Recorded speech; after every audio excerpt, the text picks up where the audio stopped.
بے ضرورت تحقیقات میں پڑے ہوئے ہیں، فضول تحقیقات میں. فضول تحقیقات کبھی انسان کو دہریت کی طرف لے جاتی ہے. ہر وقت جناب وہ سمجھ رہے ہیں اپنے کو بڑا محقق ہوں میں، اور دہریت کی طرف جا رہے ہیں.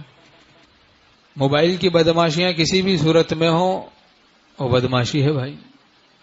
گانے باجے کسی بھی صورت میں ہوں وہ گانے باجے ہیں. میچ میں کوئی گانے چل رہے ہوں تو وہ بھی میوزک چل رہا ہو وہ بھی اسی حکم میں. کوئی ناز شریف میں میوزک ڈال دو تو وہ بھی برا ہے، اور برا ہے. بلکہ خبروں میں میوزک ڈال دو وہ بھی برا ہے.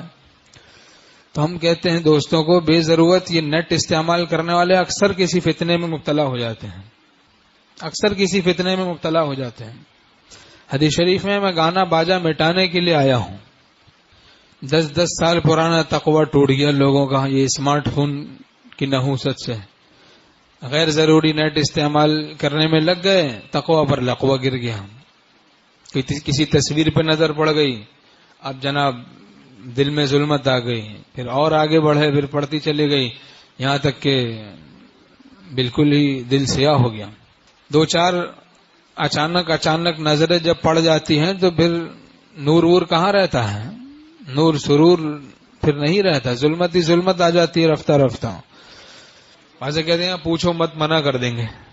ہمارے حضرت حکیم الامت مولانا تھانوی رحمۃ اللہ علیہ نے فرمایا میں نے کوئی کام اپنے بڑوں کو شریک کیے نہیں کیا، بڑوں کو شریک کیے بغیر نہیں کیا.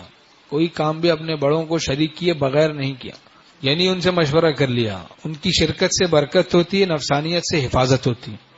جسے آپ کا باخبر دیکھتے ہیں اسے غیر سے بے خبر دیکھتے ہیں.